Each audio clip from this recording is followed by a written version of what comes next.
It's 33 minutes past the hour. It is the Jeff Santos Show. A little more relaxed look here for you folks as we come into the final half hour of the week. Coming to you live from the South Coast here in the Commonwealth of Massachusetts. It's in the 70s today. More comfortable, less humid. That's a good thing. And we're about to go to a place that has very low humidity and is very cool this time of the year, about 60, 70. But it's actually a nice time because a lot of sun, a lot of cloud cover out there in the Pacific Northwest. That's where we find our Renaissance man. He is a fantastic journalist, Democracy Watch News. Of course, he is a great musician, has his own band, and an activist. He has been there on the fights in Seattle. He is a regular on the Jeff Santos Show. That's what we call him, our Renaissance man. He's Mark Taylor-Canfield, and he comes to us from Seattle, WA. Guitar, black hat, and fantastic sunglasses in tow. He is MTC. Happy Friday, Mr. Mark Taylor-Canfield.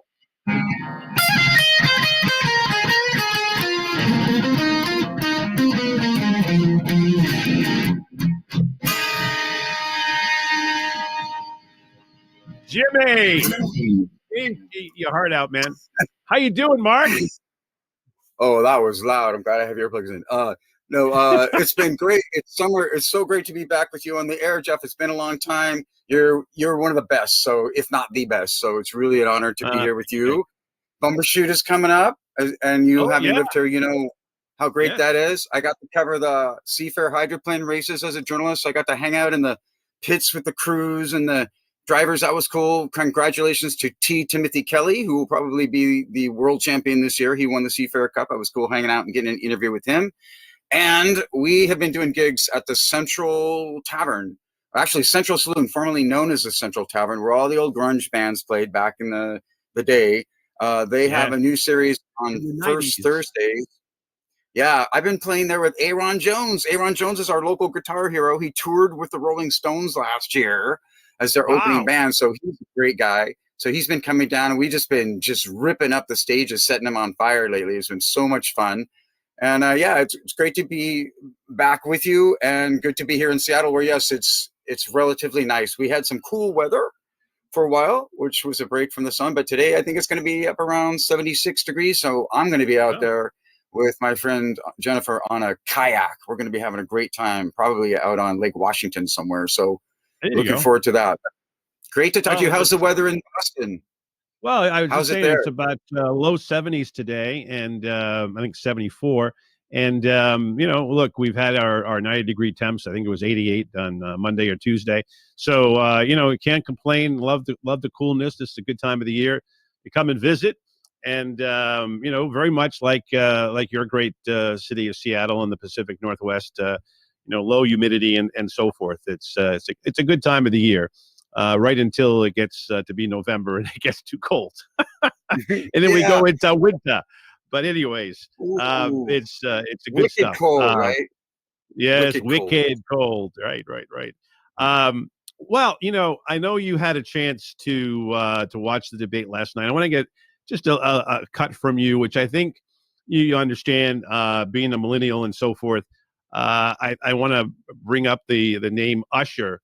And keep that in the back of your mind. But I want to play cut number 2, Boca Raton, Florida, and find out what Mark feels about how Ms. Harris handled this, if we can. I know we had some troubles earlier with John's phone, but let's play cut number 2. The phone rang, and it was Joe Biden, and he told me what he had decided to do. And I asked him, "Are you sure?"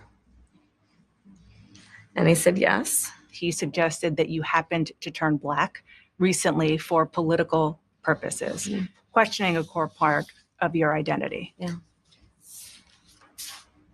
Any Same old tired playbook. Next question, please. That's it? That's it. Okay. Will you appoint a Republican to your cabinet? I think it's important to have people at the table when some of the most important decisions are being made that have different views, different experiences. And I think it would be to the benefit of the American public to have a member of my cabinet who was a Republican. The idea that you said that you were in war. Yeah. Did you misspeak as the campaign has said? Yeah, I said we were talking about, in this case, this was after a school shooting, the ideas of carrying these weapons of war. If it's not this, it's an attack on my children for showing love for me, or it's an attack on my dog. I'm not going to do that. And the one thing I'll never do is I'll never demean another member's service in any way. I never have, and I never will. You folks, it is the Jeff Santos Show that you're tuned into. We're chatting with Mark Taylor-Canfield, and we'll get into a litany of other things to talk about. But we wanted to get Mark's perspective. I mentioned Usher because I thought that the way she handled it when it comes to talking about whether she's black or Indian or whatever the case may be, from the psychopath known as Donald T. I thought that, it was sort of like Usher. If you remember, he would basically, clean the shoulder of the left shoulder and say, please, I don't want to be bothered with this nonsense. Or even what Barack Obama did, mimicking Usher. I thought that was a similar moment. Next question, please. I'm not going to answer this garbage that is put up from the other side. Your thoughts about that? And I thought that she probably connected well with the younger millennial audience and those even younger than that, the Generation Z. Come on, we're not going to play this stupid game. Of he said, she said, and blah, blah, blah. Yeah, really. So I thought that was spot on for her. Your thoughts? Yeah, it would be something like this, like, get off me. Yeah. Ooh, what is that? Yeah. Is that a fly? What is that bother? Yeah. Off the shoulder, off to this. What were we talking about? Yeah, let's get back to the real issue. Whereas a woman said to me lately, like that's all very interesting, but let's get down to business here. So. Right.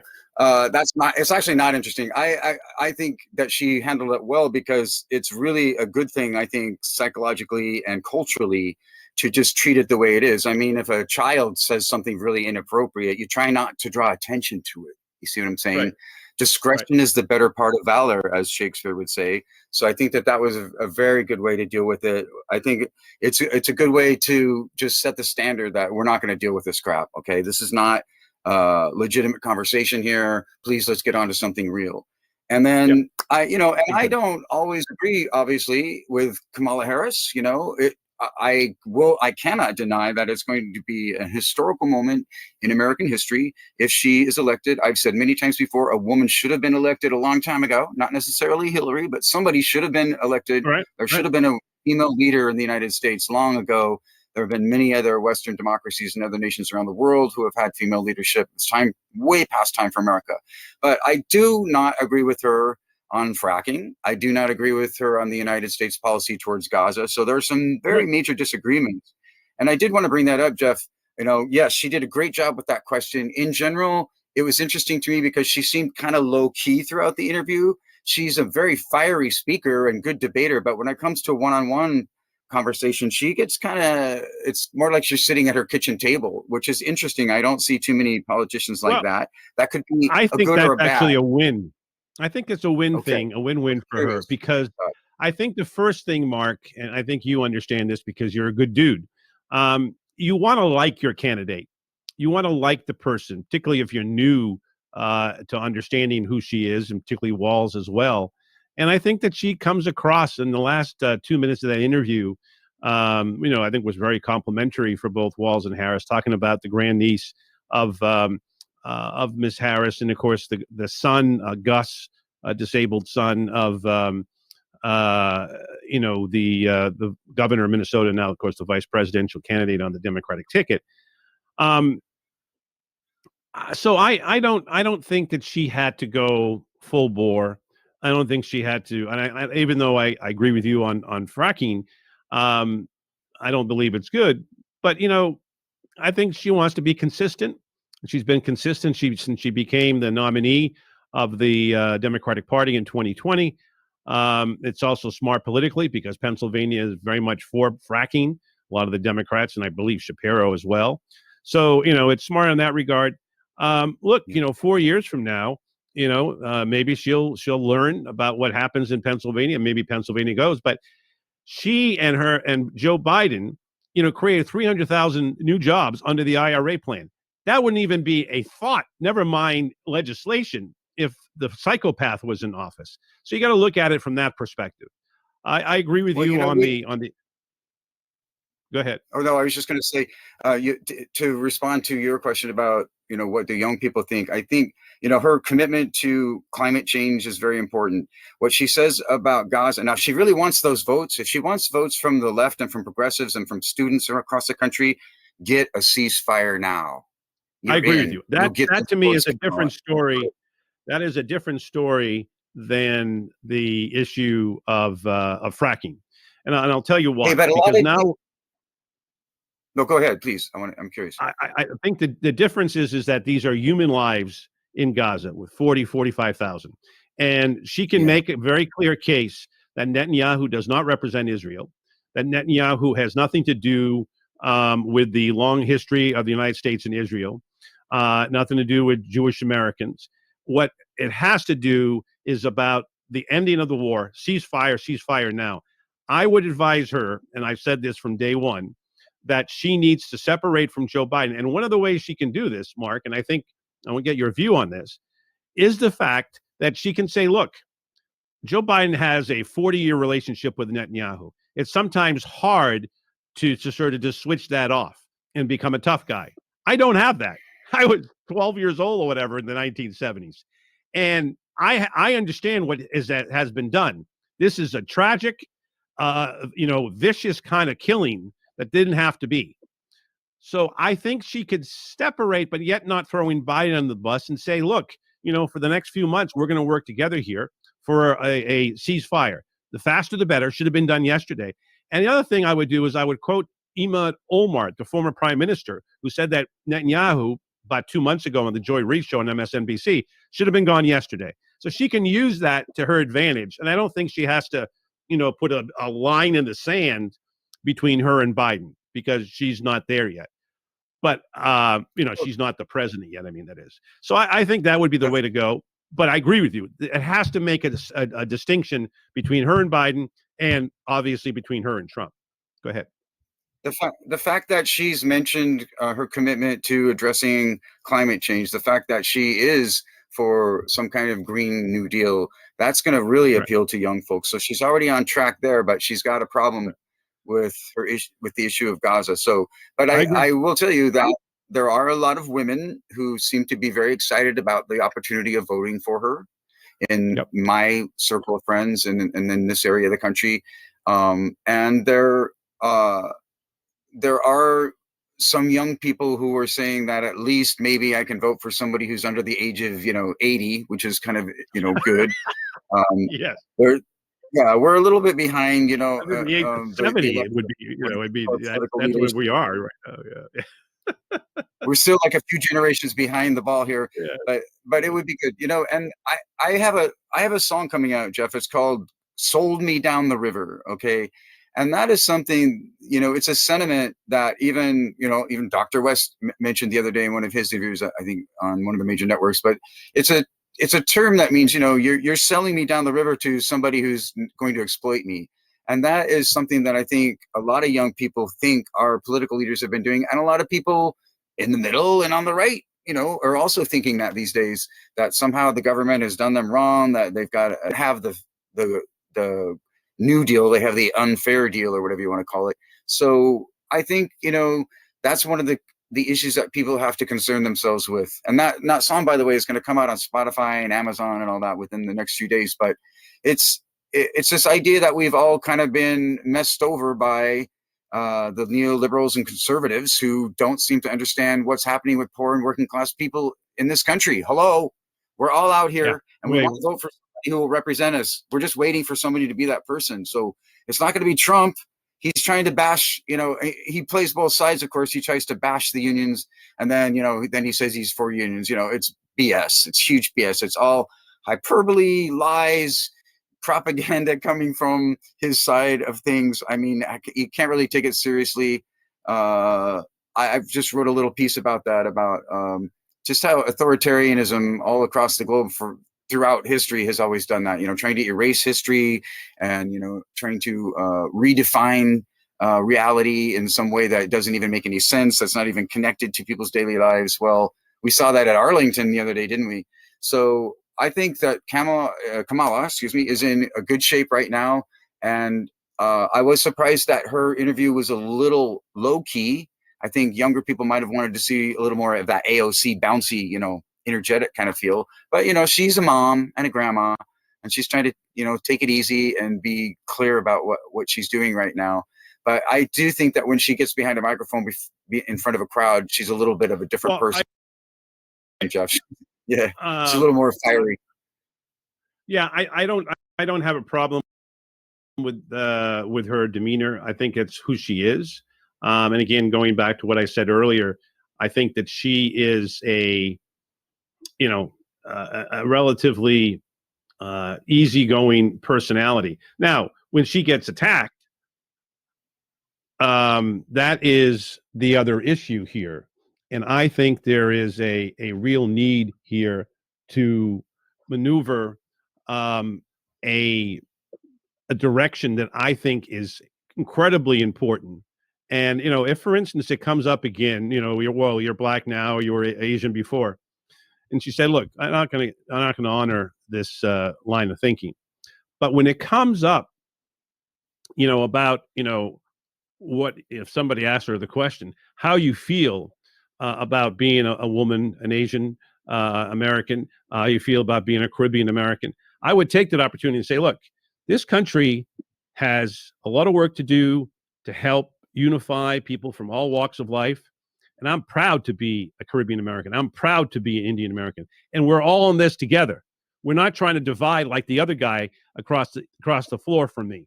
And, I will be damned if I let this, monster try to do something to harm people because of the color of their skin or their gender or their sexual orientation, and count me in as part of the majority in this country who wants to help people, not hurt them like the other guy. So you're right. I want to see something like that from her, but you don't go into the fight and give away what I think you have to keep for that particular debate. So I think she will respond. She's a prosecutor after all.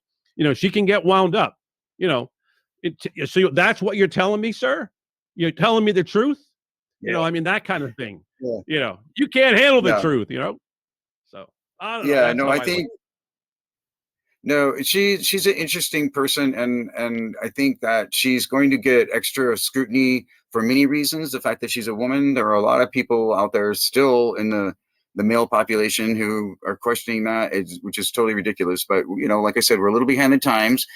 Kamala's trying to be a pioneer here, and she's trying to be very careful. I just hope that she remembers that there are a lot of people out here who think that Palestine is one of the major issues. I was interviewing students during encampments at the University of Washington earlier this year who did sit-ins, and encampments there for weeks trying to get the administration to acknowledge, what's happening in Gaza. And finally, actually, the University of Washington students were able to get a few concessions from the Board of Regents there about, hiring Palestinian teachers, about giving free tuition to some displaced students from Gaza, so they actually made a difference, and I give credit to them for that.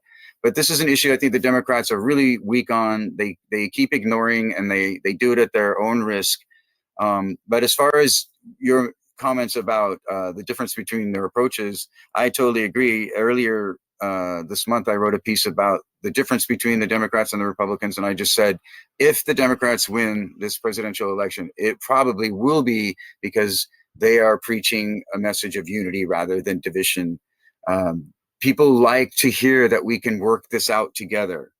Now, there's always going to be a certain amount of the population who love the divisiveness and the hatred and all that. But in the majority of Americans, I think, are going to find it more appealing to listen to a leader who says, look, you may be a Republican, I may be a Democrat, you might be a socialist, you might be, from a different country or different background, different religion, but we can work this out. This is the United States of America. We're supposed to try to work it out.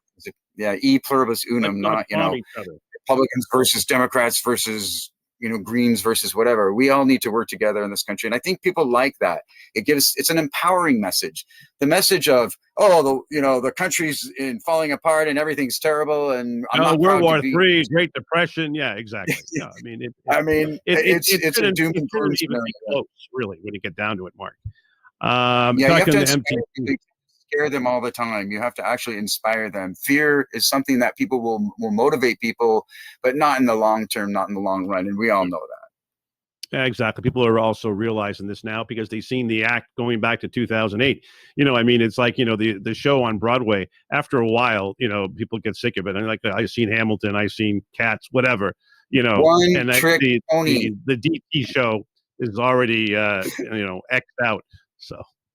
In show business, they call it the one-trick pony. This is a one-trick pony. There's only one thing that's going to come out of their mouth. It's going to be the same thing that we heard 20 years ago, and it would be okay, I guess, if that message made any sense or was helpful or productive in some way. But just hating on people all the time is probably not going to get us very far. It's anger. It's just going to drive him, nuts, not to be able to get all the publicity for his comments, because people are going to say, "Oh, look, we don't need to have more racist, sexist, xenophobic views anymore."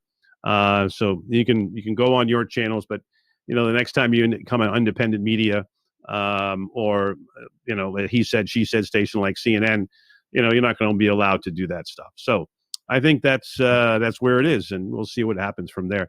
I want to talk to you a little bit about the music scene. A lot of people are talking about Taylor Swift and Beyonce. I actually thought it would have been great at the end to have Beyonce come out and sing her song "Freedom." As a musician, I'm wondering if you think we'll see Taylor Swift, who's been, tragically, they almost they tried to kill her overseas there, and I think was it Austria. And then of course you had all kind of death threats against her too. And of course Beyonce, they're using the music of hers. Do you think they will? And would you like to see some of the O'Reliables, Springsteen and Bon Jovi from the East Coast to go down there to Philly? And I think, our generation, the Eddie Vedders of the world, have obviously had their views of politics for a while. Do you think we'll see more of that in the coming weeks? Well, we've heard from Dave Grohl, right? So the Foo Fighters were just in town, and I was looking up here to try to see if he has a new quote, but they came to town. I got to cover them as a journalist, so that was great. That's one of the nice things about what's happening with me is I get to 30 seconds, Mark. Oh, I get to cover, I get to perform music, but I also get to interview musicians and entertainers and stuff. So I'm looking forward to interviewing Grohl. I contacted his agency, but yeah, he's mad at he's mad at Trump. So he says he's pay for using.